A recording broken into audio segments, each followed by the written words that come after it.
Halo, selamat pagi semuanya. Selamat pagi, Bu. Selamat pagi, Bu. Oke, ini udah ada 15, lumayan lah.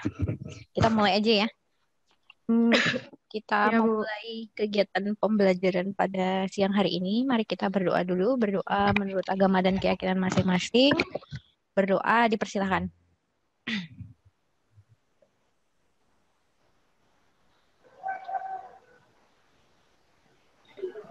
Ya. Berdoa selesai. Bentar. Share screen dulu. Nah. Kita lanjutkan materi tentang trigonometri dari minggu lalu ya. Minggu lalu kita sudah belajar mengenai pengukuran sudut sama perbandingan trigonometri pada segitiga siku-siku.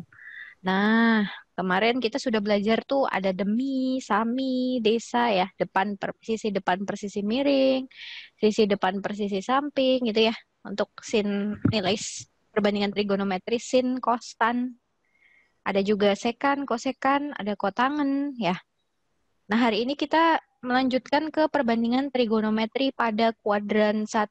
Seperti Ibu sudah pernah bilang juga ya, jadi dalam koordinat Kartesius ini terbagi menjadi 4 kuadran. Kuadran 1, kuadran 2, kuadran 3, dan kuadran 4. Nah, yang kita pelajari pertama sekarang ini adalah yang kuadran 1. Jadi kuadran 1 tuh posisinya ada di sini. Ini kuadran 1 ya, ada di sini ya. Nah, tuh. Kuadran 1 ada di situ. Kemudian kita lihat di sini. Kalau kita gambarkan segitiga di kuadran 1 kan bentuknya jadi gini ya. Nih. Jadi ini. Nah, di mana di sini kita bisa buat segitiga POQ. Di mana panjang OQ-nya adalah X, karena OQ-nya ada di sumbu X. Jadi di sini Ibu buat panjang OQ-nya itu X, kemudian panjang PQ-nya itu Y, dan panjang PO-nya adalah R. Kalau PO ini dalam lingkaran, ini kan jari-jari ya, makanya di sini disebut R. Itu. Nah, sekarang kita baca di bawahnya. Setiap koordinat titik P, X, Y menentukan sebuah sudut XOP. X mana nih? X-nya sini ya. X, O, P. Berarti sudutnya ada di sini. Nah, ini sudutnya. Atau di sini. Nah, ini sudutnya nih. Ini theta nih. Nggak terlalu kelihatan ya tetanya. Theta. Kemudian, dari titik O, P, dan proyeksi titik P pada sumbu X dapat dibuat segitiga siku-siku POQ. Segitiga POQ merupakan segitiga siku-siku lancip. Ya. Jadi masih ingat ya segitiga lancip? Segitiga lancip itu kalau sudut-sudutnya kurang dari sama dengan 90 derajat ya. Nah, di sini pada segitiga POQ diperoleh perbandingan trigonometri sin theta yaitu Y per R. Ini sama ya seperti yang kemarin konsep perbandingan trigonometri di segitiga siku-siku. Jadi ada sisi depan per sisi miring, kemudian ini sisi samping per sisi miring, yang ini sisi depan per sisi samping. Ya, kita lihat tetanya, oh ada di sini tetanya. Berarti kan kalau yang ada di depan teta itu adalah sisi depan. Yang ada di samping teta itu sisi samping. Yang ada di sisi miring, nah ini namanya sisi miring. Gitu ya. Nah, bisa dilihat lagi di materi yang kemarin Ibu jelaskan. Nah, kemudian untuk yang kosekan, CSC ya. CSC ini kan kosekan. Kosekan theta itu kan kebalikan dari sin theta. Jadi kalau sin tetanya tadi Y per R, berarti kosekannya tinggal dibalik jadi R per Y. Kemudian kalau sekan, itu kebalikan dari cos. Jadi kalau cosnya X per R, sekannya jadi R per X. Tangan juga kebalikannya dari tangan, jadi X per Y. Itu ya. Nah, kita lanjutin ke sini. Kalau yang di kuadran 1 tadi kan sebenarnya udah belajar kemarin ya. Jadi cuma mengulang. Nah, sekarang ini. Perbandingan trigonometri sudut-sudut istimewa. Ini nilai sin kostan ya. Jadi yang atas, yang ini, yang bawah juga nanti perlu diingat-ingat. Tapi yang penting, yang atas ini, yang Ibu kasih tanda, nah ini yang harus kalian ingat. Nah, cara mengingatnya gimana, Bu? Cara mengingatnya, kita urutin. Jadi nanti kalau misalnya, ngerjain soal gitu, terus lupa, kalian bisa bikin tabelnya sendiri. Nah, ini namanya sudut-sudut istimewa nih. Ada 0 derajat, 30 derajat, 45 derajat, 60 derajat, 90 derajat. Di mana kelima sudut ini ada di kuadran 1. Ya, kuadran 1. Nah, ada di kuadran 1. Nah, ini bisa jadi patokan nanti untuk sudut berelasi yang lain. Jadi harus ingat. Nah, sekarang gimana cara ngapalinnya? Cara ngapalinnya gini.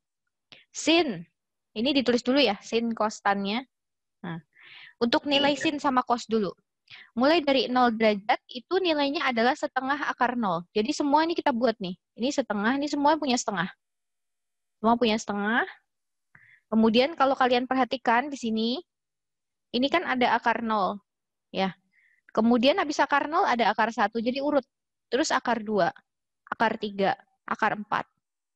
Ya. Kemudian kalau setengah akar 0 itu kan sama aja 0 karena akar 0 kan 0. Jadi setengah dikali 0 hasilnya pasti 0. Setengah akar 1 itu kan 1. Jadi setengah dikali 1 hasilnya setengah. Yang sebelahnya lagi setengah akar 2, udah ya, gitu aja. Nggak usah disederhanain lagi. Setengah akar 3 juga tetap gitu aja. Kemudian yang berikutnya ada setengah akar 4. Akar 4 itu kan 2. Setengah kita kali dengan 2, makanya hasilnya di sini 1. Itu ya. Nah, itu untuk nilai sin. Nah, sekarang kalau yang cos, kita balik. Kita tinggal balik aja nih yang cos. Semua sama ya, punya setengah semuanya. Setengah, semua punya setengah, benar. Terus habis itu, kalau tadi akar 0 kita mulai dari kiri, kalau yang ini akar 0 kita mulai dari kanan. Akar 0, akar 1, akar 2, akar 3, akar 4. Nah, habis itu tinggal diganti ya nilainya ya sama ya dengan yang sin tadi. Cuman kalau dari sin tadi kan nilainya dari kiri ke kanan. Kalau ini dari kanan ke kiri. Itu ya tinggal dibalik ya. Nah, kemudian untuk nilai tangen itu kalian harus tahu, yaitu sin per cos. Jadi kalau udah tahu nilai sin sama cosnya, tangennya tinggal dibagi aja. Oh, sinnya tadi 0. Cos 0 tadi 1, berarti 0 per 1. Dapat 0. Oh, ini tadi sin 30 setengah. Cos 30 setengah akar 3. Berarti tinggal setengah dibagi setengah akar 3. Hasilnya seperti akar 3. Ini juga sama. Ini setengah akar 2 dibagi sama setengah akar 2. Hasilnya 1. Terus ini setengah akar 3 dibagi setengah. Hasilnya akar 3. Terus yang ini 1 dibagi 0. Hasilnya tidak terdefinisi. Makanya Ibu kasih strip di sini. Gitu ya. Nah, untuk nilai kosekan, sekan, dan kotangen, karena kalian sudah belajar ya kemarin, jadi kalau kosekan pasti kebalikan dari sin, sekan kebalikan dari kos, kotangen kebalikan dari tangen, nanti nilainya tinggal dibalik saja, gitu ya. Nah, ini sedikit tips dan trik untuk menghafal tabel trigonometri sudut istimewa. Tuh. Nah, sekarang kita lihat di sebelahnya, ini ada soal nih. Diberikan suatu segitiga ABC, siku-siku di B. Jika BC sama dengan 24 cm, jadi kita gambar dulu nih segitiganya. Nomor 1. Bentar.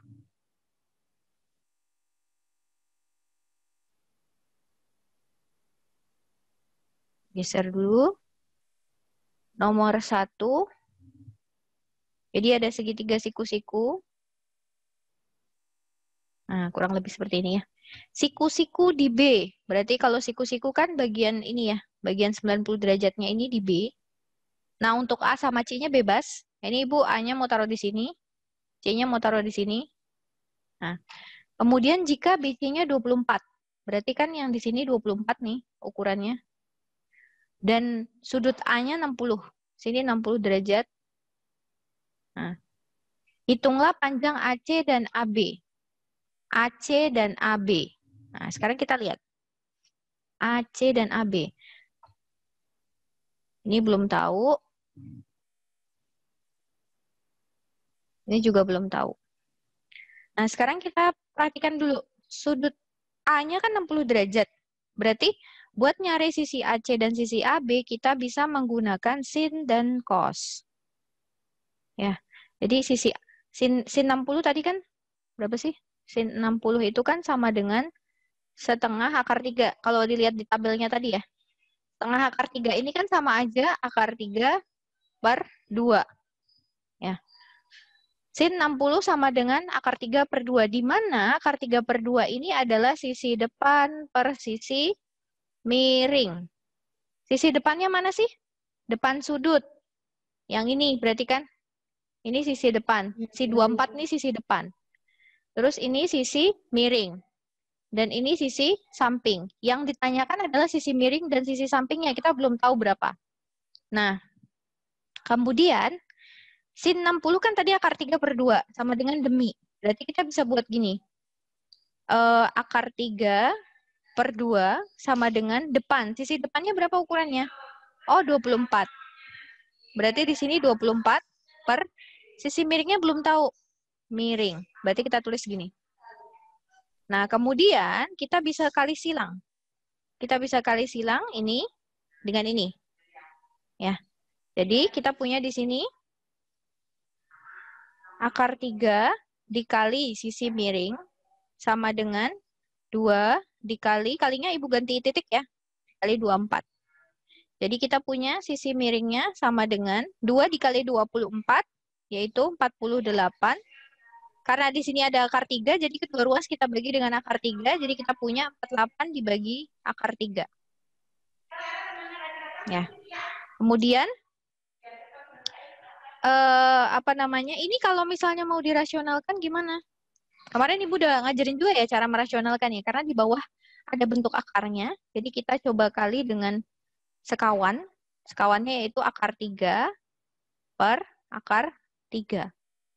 Nah, jadi kita punya di sini sisi miringnya sama dengan 48 akar 3 dibagi dengan akar 3 dikali akar 3 itu 9. Bisa disederhanain?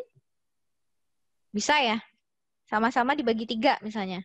Ini dibagi 3 berapa jadinya? 16. Ya, 16. Betul. Ini dibagi 3? 3. 3. Oke. Jadi kalau atas dibagi 3, bawah juga dibagi 3. Jadi sisi miringnya sama dengan 16 akar 3 per 3. Ya. Sisi miring tadi sisi apa? AB atau AC? AC atau AB? AC. AC, betul. Jadi ini adalah sisi AC-nya. Jadi udah ketahuan ya nilai AC-nya. Nah, sekarang mau cari nilai AB. Nilai AB bisa pakai apa? Boleh pakai cos boleh, pakai tangan juga boleh. Ya. Mau pakai cos boleh, mau pakai tangan boleh. Boleh pakai cos misalnya. Cos 60 derajat. Tadi kalau kita lihat di tabelnya itu nilainya 1/2. Ya. Cos itu kan kita tahu ya, nilai cos itu samping per miring. Nah, samping per miring. Berarti ya. Ambil apa? Foto sama? Oh, di mana? Udah ada. Di mana? Ngambilnya sama siapa?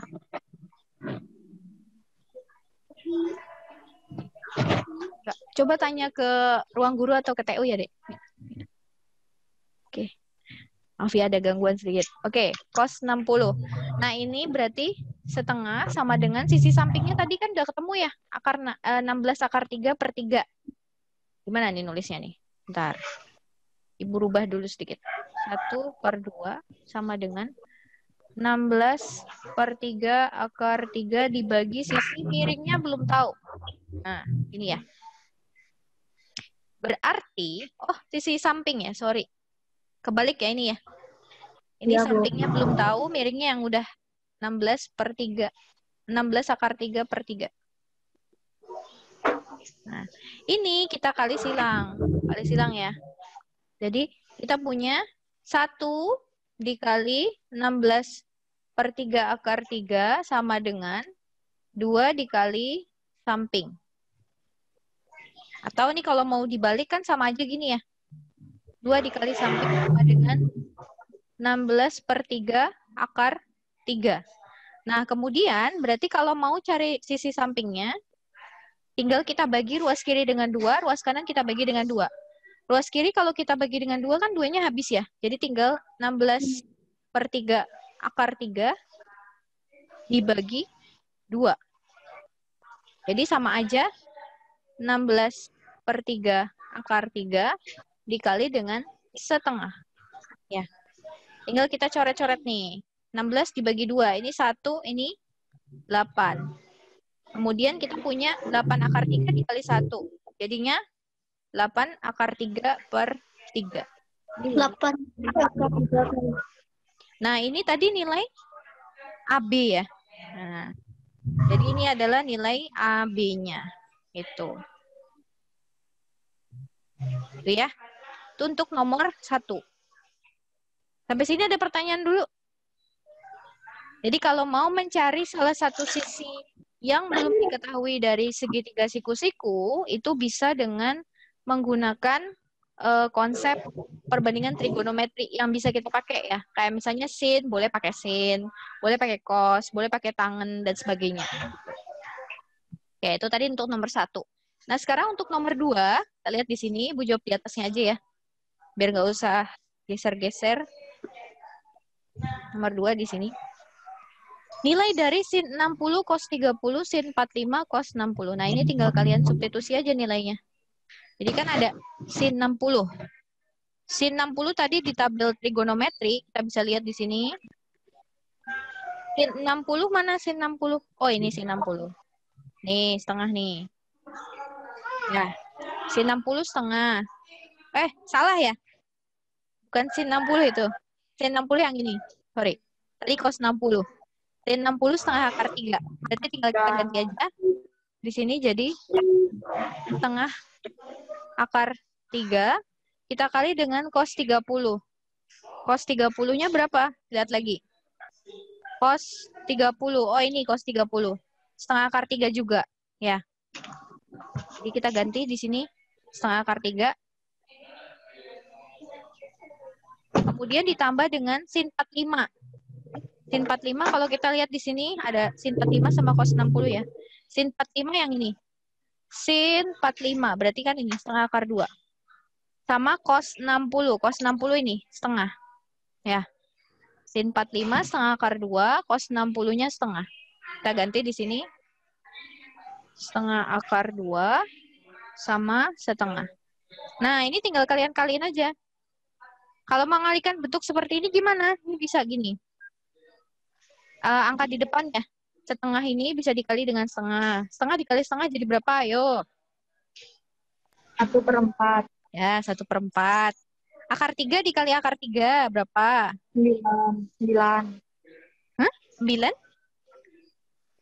Akar 3 dikali akar 3 berarti jadi akarnya jangan lupa. Akar 9 ya. Ditambah yang ini setengah dikali setengah. Sama ya, 1/4. Akar 2. Akar 2-nya cuma 1 nih. Akar 9 tuh berapa? 3. Betul. Jadi kita punya di sini 1/4 dikali 3. Jadi 3/4 ditambah 1/4 akar 2. Nah, ini jawabannya. Tuh, untuk nomor 2 ya. Nah, sekarang kita lanjut ke yang nomor 3. Yang nomor 3, di sini ada penerapan konsep perbandingan trigonometri. Jadi, ada namanya sudut elevasi sama sudut depresi. Nah, jadi bukan depresi stres ya, tapi ini sudut, nama sudut ya. Jadi, kalau sudut elevasi, pengamatnya ada di sini. Ini pengamatnya. Kemudian, objeknya ada di sini. Nah, jadi sudutnya ada di bawah. Ada di sini. Ya, jadi gitu. Tapi kalau misalnya sudut depresi, pengamatnya ada di sini, objeknya ada di bawah. Jadi kamu ada di atas gedung, terus lihat ke bawah nih. Misalnya nih ada Amrita nih. Ini Amrita di sini, terus ini Budian di sini. Nah, Amrita lihat Budian, oh dia membentuk sudut depresi gitu ya. Terus yang ini tadi juga sama. Misalnya di sini ada siapa ya? Ada Dwi Kumalasari. Terus habis itu di sini ada Budian. Nah, Dwi melihat Budian. Jadi di sini terbentuk sudut elevasi. Jadi kita bisa simpulkan bahwa sudut elevasi adalah sudut yang dibentuk oleh garis horizontal dan garis pandang pengamat ke suatu objek yang terletak di atas garis horizontal tersebut. Tapi kalau sudut depresi, sudut yang dibentuk oleh garis horizontal dan garis pandang pengamat ke suatu objek yang terletak di bawah garis horizontal tersebut. Gitu. Nah, sekarang kita lihat contohnya. Yang pertama di sini, untuk mempertahankan kedaulatan NKRI di Laut Sebatik didirikan menara pengawas. Nah, ini menaranya nih. Ya, walaupun bentuknya nggak tahu ya ini benar nggak gitu. Menara pengawas ya. Misalkan diketahui titik menara 24, tinggi menara 24 meter. Jadi di sini 24 meter. Dari puncak menara tersebut ada seorang TNI AL. Jadi di sini ada si TNI nih. Nah, TNI berdiri di sini. Melihat sebuah kapal. Ini kapalnya ya. Nih. Dengan sudut elevasi 30 derajat. Berapakah jarak kapal tersebut dari menara? Nah, sudut elevasi tadi posisinya ada di mana? Di atas. Itu sudut depresi ya. Sudut depresi yang di atas ya. Jadi sudut elevasi itu, gini. Sudut elevasi itu bisa juga terbentuk kalau pengamatnya ada di atas, kapal objeknya ada di bawah ya, boleh ya. Jadi gini, yang membedakan sudut elevasi sama depresi. Kalau depresi, ini kalau ibu hubungkan kan gini. Nah, ini gini. Sudut depresi itu ada di sini. Ini namanya sudut depresi. Nah, kalau sudut elevasi berarti yang di sini. Nah, ini elevasi. Elevasinya ada di sini ya. Itu. Jadi yang membedakan itu ya. Nah, sudut elevasinya berapa tadi? 30 derajat. Yang ditanyakan adalah jarak kapal tersebut dari menara. Berarti kan ini yang ditanyain. Dari sini ke sini. Ini berapa jaraknya? Ya. Bisa pakai apa? Sekarang gini. Kalau ibu ambil segitiga siku-sikunya ya. Ibu gambarin lagi di sini. Kan bentuknya gini. Nah, ini sudutnya di sini ya, 30 derajat. Kemudian di sini tingginya 24. Nah, ini belum tahu nih, Ibu kasih X ya. X-nya ini belum tahu yang ditanyain. Nah, sekarang kalau si 24 ini sisi apa? Sisi depan, samping, atau miring? 24. Sisi? Sisi depan, samping? Sisi depan. Betul. Sisi depan. Si X ini sisi apa? Samping. Samping. Betul. Sisi depan sama sisi samping. Kalau kaitannya dengan sisi depan dan sisi samping, berarti sin, cos, atau tan? Masih ingat nggak? Demi sami desa. Demi sami desa. Demi itu sin, sami itu cos, desa itu tangan. Berarti kalau ada D sama sa, desa, bisa pakai tangan. Nah, jadi tangan 30 derajat sama dengan sisi depan per sisi samping. Ya. Sekarang kita lihat dulu tangan 30 itu berapa sih? Nih, kita lihat di tabel ya. Tangan 30 derajat. Oh, ini nilainya. 1 per akar 3. Ya, 1 per akar 3. Kita taruh di sini tadi.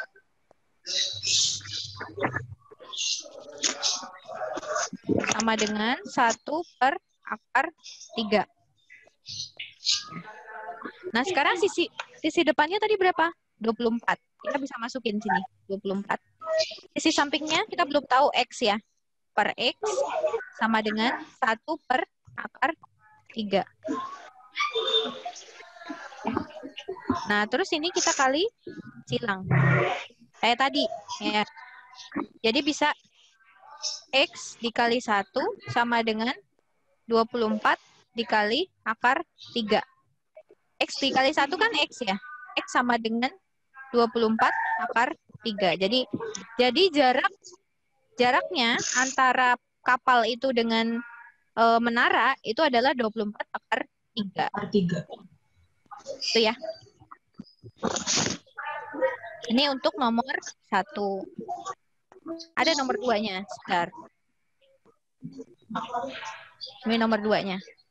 Nah, pilot sebuah pesawat sedang terbang pada ketinggian 1.300 meter di atas permukaan air laut.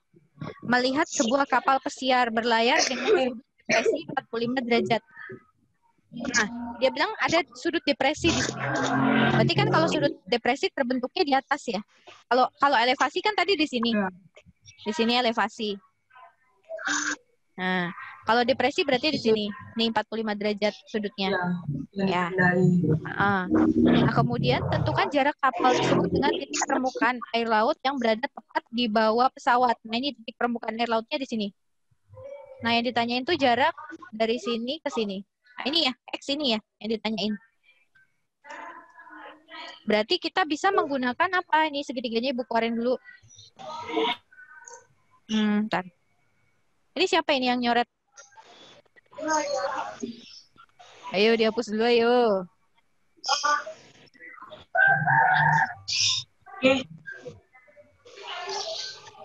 Woi, Siapa yang nyoret nih? siapa sih? Aku nggak bisa komputer lagi nih. Oke, ini aja ya. Ini 45 derajatnya di sini. Kemudian tadi tingginya 1.300 meter. Yang ditanyakan kan jarak nih yang di bawah ya. Sama aja kan yang X-nya tuh yang atas ya. Kalau di sini X, berarti kan yang di atas ini juga X ya. Sama ya, jarak dari sini ke sini. Sama dengan ini ke sini, ke kapalnya. Nah, jadi ini bisa kita taruh X. Nah, sekarang kita lihat. 1.300 ini sisi depan, samping, atau miring?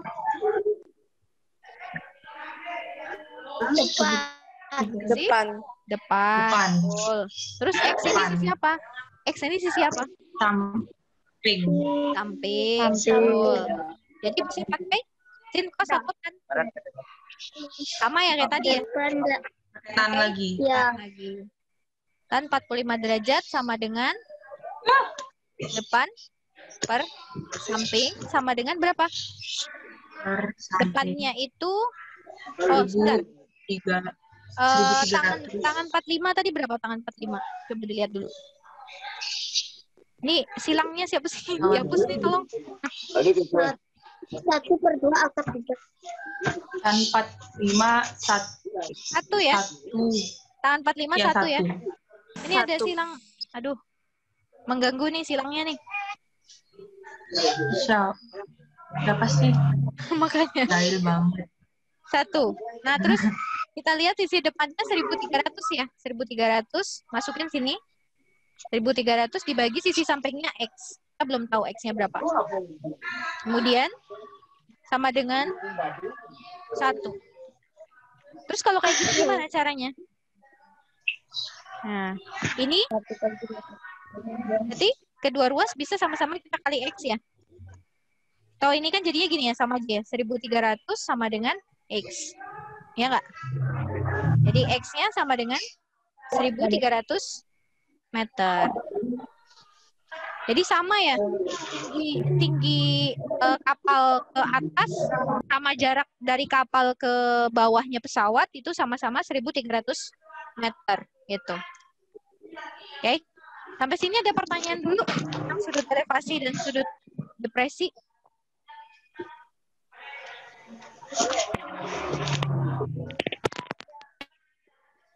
Halo? Ada pertanyaan? Belum Sekarang kita nemu lihat. bingungnya di mana. Oh, belum nemu. Saking jelasnya ya. Aduh, ini minta tolong dong. Yang bikin silang ini tolong dihapus. Atau jangan-jangan nggak bisa ngapusnya ya. Ini mengganggu penulisannya. Apa sih yang bikin ini?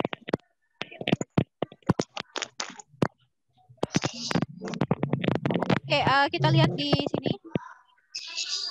Perbandingan trigonometri sudut berelasi. Sekarang kita masuk ke sini ya.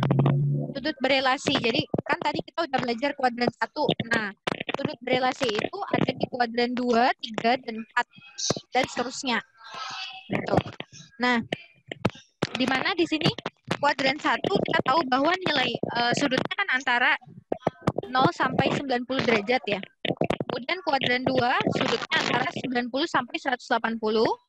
Kuadran 3 180 sampai 270 dan kuadran 4 ada di antara 270 dan 360. Nah, untuk nilai perbandingan trigonometrinya di sini sebenarnya udah Ibu tulisin ya. Nanti kita bahas di scene berikutnya. Kita bahas dulu bawahnya ya. Jadi, ini suara apa sih? Bentar. Siapa ya? Recet. Ya. Oke. Nah, sekarang kita lihat di sini setiap sudut di kuadran 2, 3, dan 4 mempunyai relasi dengan sudut di kuadran 1.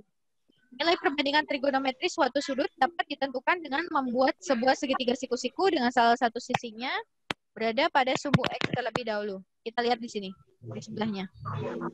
Nah, ini. Ini silang. Halo, tolong dong yang bikin tanda silang, dihapus dulu. Hapus. Siapa yang bikin ini? Nggak bisa ngapusnya, harus yang bikin.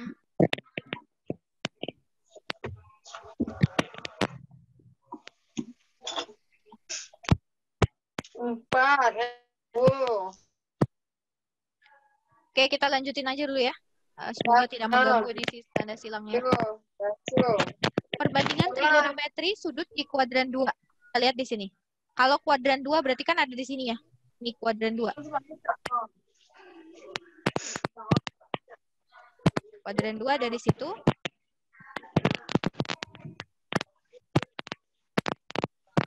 Kita lihat di sini ada segitiga QOP. Jadi kalau Ibu keluarin ini segitiganya, bentuknya kan jadi gini. Ini P-nya di sini, I-nya di sini, O-nya di sini. Ini suara apa sih? Bentar.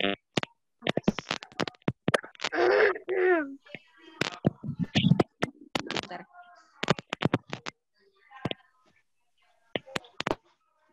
Ada segitiga QOP berlaku, nah ini, berlaku 180 derajat dikurangi alfa. Tapi sebenarnya QOP ini juga berlaku 90 plus alfa ya. Tapi kalau 90 plus alfa tuh yang ini, yang warna biru ini 90 derajat plus alfa. Tapi Ibu mau ngajarin ke kalian, untuk sudut di kuadran 2 kita pakainya yang 180 derajat dikurangi alfa aja. Ya, jadi yang ini. Ini sudut di kuadran 2. Jadi kalau ada nilai sinus 180 derajat dikurangi alfa, itu sama aja sinus alfa. Ya. Kosinus 180 derajat dikurangi alfa, itu sama aja min cos alfa. Tangan 180 derajat dikurangi alfa, itu sama aja min tangan alfa. Nah. Terus untuk nilai kosekan, sekan, dan kotangannya itu menyesuaikan ya. Kalau kalian udah hafal nilai sin kostannya, mungkin nilai kosekan, sekan, kotangannya bisa tinggal kebalikannya dari nilai sin kostannya. Gitu ya. Nah, di sini apa namanya? Contohnya, kita langsung ke contoh aja biar kalian lebih paham ya. Di sini ada tentukan nilai dari sin 120, cos 120, dan tangan 120. Kita tahu bahwa 120 derajat itu ada di kuadran 2. Ya, 120 derajat itu ada di kuadran 2 karena dia ada di antara 90 derajat 90 sampai ada di antara 90 derajat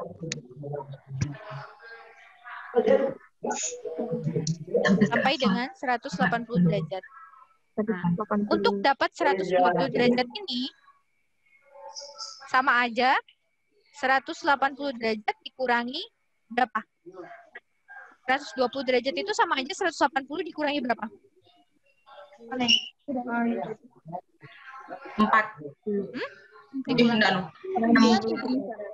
Dikurangi 60 ya?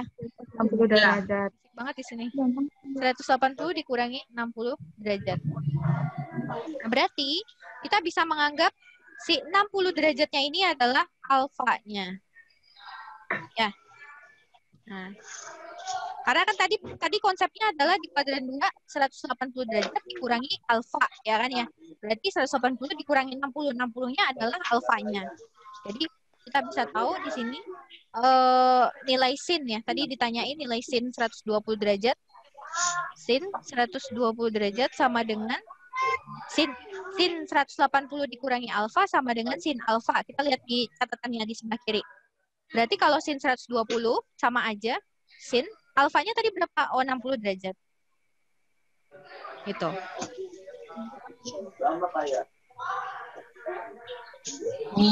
Gimana? Paham nggak? Karena kan tadi kita udah tahu ya alfanya kan 60 derajat nih. Tahu dari mana 60? Karena biar dapat 120 itu kan 180 harus dikurangi dengan 60. Nah, sekarang sin 60 itu nilainya berapa? Kita lihat lagi ke tabel trigonometri. Ceritanya udah lihat ya. Nah, nilai sin 60 itu adalah setengah akar 3.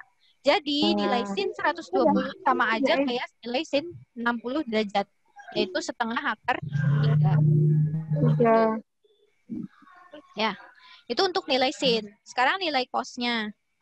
Cos 120 derajat. Nah, tadi kita lihat cos 180 min alfa atau nilai cos di kuadran 2 itu kan negatif cos alfa. Ya, ini di catatannya di sebelah kiri yang bentar, Ibu kasih warna. Nih, nilai cos itu kan sama aja min cos alfa. Ya. Jadi kita punya di sini alfanya kan tadi 60, berarti cos 120 sama aja min cos 60 derajat. Cos 60 berapa? Ceritanya udah lihat di tabel ya tadi ya. Ini nilainya min setengah. Min setengah. Kita lanjutin ke tangan 120 derajat. Nah, kita lihat tadi catatannya. Tangan di kuadran 2 itu jadi negatif tangan alfa. Ada negatifnya ya. Berarti di sini tangan 120 sama aja min tangan. Tadi alfanya 60 derajat. Berarti min tangan 60 derajat. Nah, tangan 60 derajat itu berapa? 60 derajat itu akar 3. Berarti jadi di sini min akar 3. Itu ya. Jadi kita tahu nilai sin 120, cos 120, tangan 120. Nah, kita coba lagi. Sebentar. Oh ya, sampai sini ada pertanyaan dulu mungkin? Jadi kayak tinggal masukin ke rumus saja, Bu, ya? Ya, gitu. Jadi, untuk di kuadran 2, yang nilainya positif itu cuma sinus. Jadi, sinusnya awalnya positif, jadi tetap positif. Tapi untuk nilai cos dan tannya berubah jadi negatif. Itu ya. Coba mungkin Ibu kasih contoh satu lagi. Misalnya Ibu punya sudut 135 derajat. Saya gini. 135 derajat ini kan ada di kuadran 2 ya. Ini kan ada di kuadran 2. Nah, 135 derajat bisa kita rubah jadi 180 derajat dikurangi berapa? 180 dikurangi berapa biar jadi 135? 5 ya. 45. Betul. Berarti di sini alfanya ini. Nah, ini berarti alfanya. Ya. Nah, tadi kan kita tahu bahwa misalnya mau cari sin ya. Sin 135 derajat ini kan sama aja sin alfa. Alfanya mana sih? Alfanya 45 derajat. Berarti tinggal masukin aja ini 45 derajat. Sin 45 nilainya berapa? Oh, setengah akar 2. Terus habis itu ada cos 135 derajat. Oh, cos 135 kan kalau cos di kuadran 2 kan jadi negatif ya. Jadi negatif cos alfa. Alfanya berapa? 45 derajat. Jadi gini. Sama dengan min setengah akar 2. Cos 45 setengah akar 2. Nanti tinggal lihat di tabel ya kalau belum hafal. Terus habis itu ada tangan 135 derajat. Tangan di kuadran 2 itu kan nilainya negatif ya. Jadi negatif tangan alfa. Negatif tangan 45 derajat. Tangan 45 derajat nilainya 1. Berarti min 1. Itu. Oke? Ada yang bingung masih? Enggak, Bu. Kaila bisa? Bisa kayaknya. Yang lain? Yang lain? Ada pertanyaan? Enggak, Belum? Bu. Enggak. Oke. Jadi itu untuk kuadran 2. Untuk nomor 1 ya, contoh soal nomor 1. Nah, sekarang kita lihat di contoh soal yang nomor 2. Diketahui sin theta 3/5. Saya catat dulu soalnya di sini. Sin theta sama dengan 3/5. Dan theta sudut di kuadran 2. Theta ada tetanya ada di kuadran 2. Theta 2. Tentukan nilai dari cos theta dan tangan theta. Cos theta sama tangan tetanya kita belum tahu. Nah, ketika mengerjakan jenis soal seperti nomor 2 ini, kan yang diketahui ada sin tetanya. Sin tetanya bisa kalian gambar dulu di segitiga siku-siku. Jadi gambar dulu segitiga siku-sikunya. Misalnya tetanya mau dibuat di sini. Nah, ini tetanya. Berarti kan ini sisi depan ya. Ini sisi depan. Ini sisi miring. Ini sisi sampingnya. Nah, sin theta sama dengan 3/5. Kita tahu tadi ya, kalau sin itu demi. Depan per miring. Berarti depannya itu 3. Kita taruh di sini 3. Miringnya itu 5. 5. Berarti perlu untuk nyari sisi sampingnya gimana? Karena ini segitiga siku-siku, berarti untuk cari sisi sampingnya bisa menggunakan Teorema Pitagoras. teorema Pitagoras, betul. Jadi sanya bisa dicari dengan akar miring kuadrat dikurangi depan kuadrat. Jadi akar dari 5 kuadrat dikurangi 3 kuadrat. Sama dengan akar 25 dikurangi 9. Yaitu akar 16. Akar 16 berapa? 4. Berarti sisi sampingnya ketahuan ya, 4 ya. Nah, sekarang kita bisa nentuin nilai cos sama tangannya. Cos theta sama dengan sami, samping per miring. Sampingnya berapa nilainya tadi? Sampingnya 4. Tinggal masukin deh. Miringnya 5. Nah, tapi di sini ada tapinya. Kan ini tadi di kuadran 2. Ya. Kuadran 2 ini yang nilainya positif itu kan cuma nilai sinus aja. Kalau untuk nilai cos sama tangannya negatif, ya. Jadi di sini jangan lupa dikasih negatif. Itu, ya. Kemudian untuk tangan tetanya, tangan teta kan depan per samping. Depannya itu 3, sampingnya itu 4. Nah, kemudian tangan di kuadran 2 nilainya negatif. Kasih negatif. Sini. Gitu. Jadi tangan teta sama dengan negatif 3/4. Itu ya. Jadi jangan lupa mengingat di kuadran 2 itu yang positif hanya nilai sinus. Atau kebalikannya dari sinus yaitu kosekan. Ya. Untuk nilai cos dan tangan, begitu juga kebalikannya ada sekan dan kotangan, itu nilainya juga negatif. Oke, sampai sini ada pertanyaan dulu? Belum. Yang lain? Nggak ada? Oke, kalau nggak ada kita lanjut ke kuadran 3. Nah, kita lihat sini.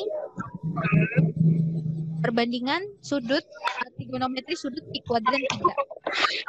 Jadi kuadran 3 itu ada di sini ya, ada di bagian sini. Ingat sekali lagi, kalau pergeseran antara kuadran 1, 2, dan 3 itu berlawanan arah dengan jarum jam. Jadi kalau kuadran 1 tadi ada di sini, kuadran 2 ada di sini, kuadran 3 ada di sini. Jadi muternya ke sana. Ya, berlawanan arah dengan jarum jam. Gitu. Nah, kita lihat di sini. Bentar, Ibu gambar dulu segitiganya tadi. Jadi gambar segitiganya kan gini. Nah. Kemudian, alfanya ada di sini. Nah, di kuadran 3 ini berlaku 180 ditambah alfa. Jadi sudut-sudut yang lebih dari 180, tapi kurang dari 270 derajat. Ya. Oke, kita lihat di contohnya aja langsung ya, biar nggak ini. Ada 210 derajat. Nah, 210 ini ada di kuadran 3 ya. Kita lihat di sini. Nomor 1. 210 derajat ini ada di kuadran 3. Di mana 210 derajat, karena tadi di kuadran 3 itu masuknya di 180 plus alfa, berarti 210 ini sama aja 180 ditambah alfanya berapa? 30. Berapa? Ada yang jawab tadi? 180 ditambah berapa biar? 30. Berarti di sini yang jadi alfanya adalah 30. Ya, alfanya 30. Berarti kalau ditanya nilai sin, cos, sama tannya, sin 210 derajat sama dengan, nah kita lihat di kuadran 2, di kuadran 3 nilai sin ini negatif sin alfa. Ya, negatif sin, berarti jadinya negatif sin alfanya berapa? 30 derajat. Sin 30 derajat sama aja setengah. Berarti di sini sama aja min 1/2. Kemudian ada cos 210 derajat. Nah, kita lihat lagi. Nilai cos jadi negatif cos alfa. Berarti ada minnya ya. Jadi di sini sama aja min cos 30 derajat. Cos 30 derajat itu adalah setengah akar 3. Berarti jadi di sini min 1/2 akar 3. Nah, kemudian yang berikutnya ada tangen. Tangen 210 derajat. Kita lihat. Tangen. Tangen tetap tangen, positif ya. Nah, tangan tetap positif, berarti di sini jadi tangan alfa. Alfanya 30 derajat. Tangan 30 derajat itu sama aja 1/3. Atau kalau kita rasionalkan, berarti dikali dengan akar 3/3. Ya, cara merasionalkan. Jadi punya 3/3. Nah, ini. Gitu. Sampai sini ada pertanyaan dulu. Jadi yang perlu diingat di kuadran 3 yang negatif, yang positif itu nilai tangan. Ya, nanti Bu ajarin cara ngapalinnya gimana. Ya, gitu. Cara mudah. Ya, cara mudah ngapalinnya. Nah, sekarang kita lihat di nomor 2 ya. Nomor 2, diketahui cos theta sama dengan min 8/10. Cos theta sama dengan min 8/10. Nah, berarti untuk mencari, nah ini tetanya di kuadran 3 ya.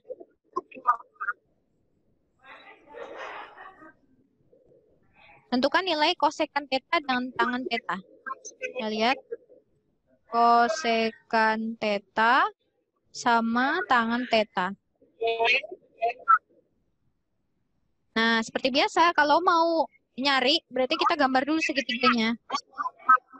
Biar mempermudah ya. Nah, ini misalnya siku-sikunya di sini. Mau buat tetanya di sini. Ini kan berarti sisi depan, ini sisi miring, ini sisi sampingnya. Nah, cos theta sama dengan min 8/10. Kita kalau mau menggambarkan ke dalam segitiga siku-siku, minusnya kita hilangkan dulu ya. Jadi cos theta itu kan sami ya. Ini samping, ini miring. Berarti sampingnya itu 8, sini 8, miringnya 10. Jadi minusnya diabaikan dulu. Jadi buat nyari sisi depannya, ini berarti sama dengan akar dari miring kuadrat dikurangi samping kuadrat. miringnya 10 kuadrat dikurangi 8 kuadrat. Ya, jadi sama dengan 100 dikurangi 64. Yaitu akar dari 36. Sama dengan 6. Nah, sekarang ditanyakan kosekan. Kosekan tadi kebalikan dari apa? Kosekan itu kebalikan dari sin atau kos? Ada yang masih ingat? Kosekan kebalikan dari? Ya, jadi 1 per sin theta. Ya. Atau kalau tadinya sin ini kan demi ya, sin demi ya. Berarti kalau gini aja Ibu tulis. Berarti jadinya mide ya, mide balikannya. Berarti sama dengan miringnya 10, depannya 6. Nah, sekarang kita lihat kalau nilai sin kan di kuadran 3 itu negatif ya.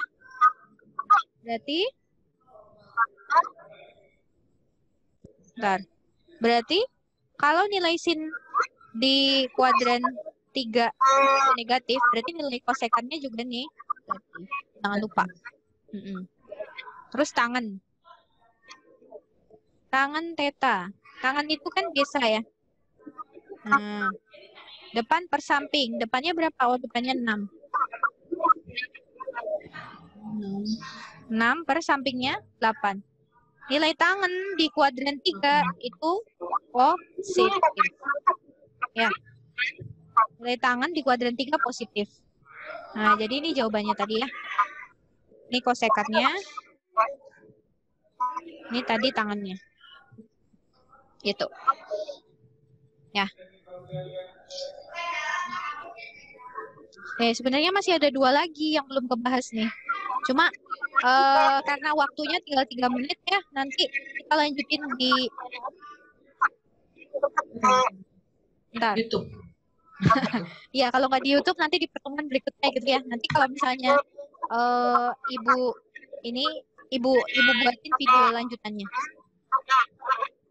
Sama mungkin nanti coba ibu buatkan video latihan soal ya, biar kalau trigonometri kan tipe-tipe soalnya macam-macam ya. Pasti kalian nggak mungkin lah soalnya seperti yang ibu kasih doang ya, mesti ada yang lain-lain gitu. Nanti coba ibu buatin video pembahasan latihan soal biar buat referensi belajar ya. Oke. Untuk yang lanjutannya nanti coba ya ibu buatkan. Nah, tinggal 2 menit. Jadi kita tutup saja pertemuan hari ini dengan screenshot. Nyalain dulu kameranya.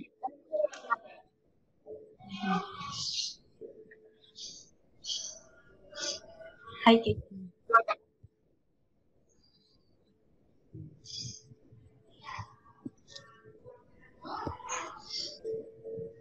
Oke. Udah siap? Tumben ini cuma 1 halaman, biasanya sampai 2 halaman. Oke, saya screenshot ya. 1, 2, 3. Oke. Oke, sekian untuk pertemuan kita hari ini. Nanti ditunggu ya update videonya di YouTube. Jangan lupa di like, di subscribe, sama di komen. Gitu ya.